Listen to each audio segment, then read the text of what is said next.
সর্বপ্রথম ধানটা এরকম এক জায়গায় করবেন। তারপরে কিন্তু গাইস এটা আমার সোডা দেওয়া আছে, ঠিক আছে। এই সোডাটা এরকম পেঁয়াজ দিয়া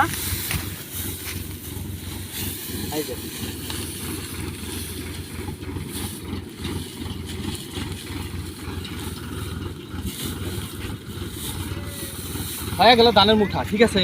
তো এইভাবে আপনারা খেতে খামারে কাম করবেন। তো হ্যালো বন্ধুরা, কেমন আছেন? আশা করি সবাই ভালো আছেন। তো আজকে আপনাদেরকে একটা বস্তু দেখামু।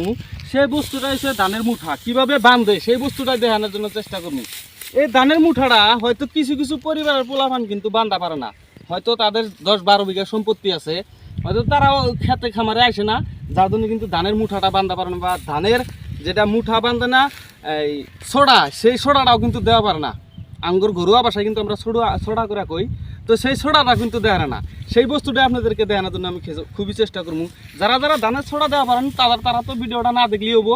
আর যারা যারা ধানের সোডা দেওয়া পারেন না, হয়তো বাপ দাদার সম্পত্তি বহুত আছে, আপনারা যে অন্য খেতে আসেন নাই, তাই হয়তো ধানের মুঠাটা কীভাবে বান দিবেন এই বা ধানের আলাটা কীভাবে দিবেন সেই বস্তুটা কিন্তু জানেন না। তো আজকের এই ভিডিওটার মধ্যে আমার কাছে যাই না যান বা শিখা যান যে ধানের মুঠা বানতে কীভাবে সোডা দিতে লাগে। সেই সোডাটা দিবেন নিকল চাইলে অতি প্রথম 2 হাতে সামান্য করে ধান নেবেন, আর ধানের উপরে ধান এরকম করে রাখবেন, ঠিক আছে। এরকম করে রাখার পরে নিচেরটা, যেটা নিচের অংশটা থাকবো, নিচের মুঠাটা যে থাকবো, নিচের মুঠাটা লাহাই করে টান দিয়া এইভাবে ঘুরাইয়া দিবেন, ঠিক আছে। ডাইরেক্ট ঘুরাই দিবেন। তারপরে এটা কি করবেন, এই ধানটা যে আছে, এই ধানের মুঠাটা যেটা আছে, এই মুঠাটা এরকম করে দিবেন, ঠিক আছে। তাহলে কিন্তু দেখলেন যে আনের এই আলাদা বা ধানের ছোটাটা দিলেও কিন্তু খুলবো না, ঠিক আছে। তারপরে আমি একটা আপনাদেরকে বস্তু দেখানোর জন্য চেষ্টা করবো। বহুত লোকে এর আগের ভিডিওতে কমেন্ট করছে যে ভাই ধান কাটতে কি আমরা আলা দিয়ে ধান কাটবো বা ছোড়া দিয়ে ধান কাটবো? হ্যাঁ, ধানের অ্যাকচুয়ালি ধান কাটতে ধানের ছোড়াটা দেওয়াই কাটা ভালো। কারণ আমি আপনাদেরকে একটা বস্তু দেখানোর জন্য খুবই চেষ্টা করবো। কেমন আমার সামনে যাও।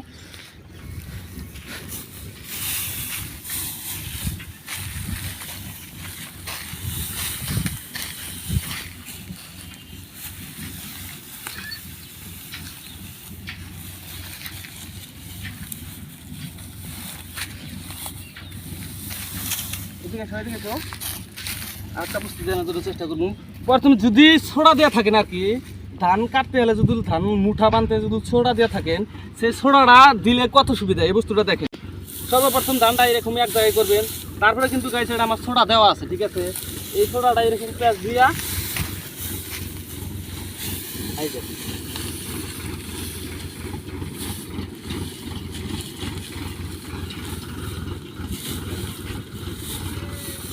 হয়ে গেল ধানের মুঠা, ঠিক আছে।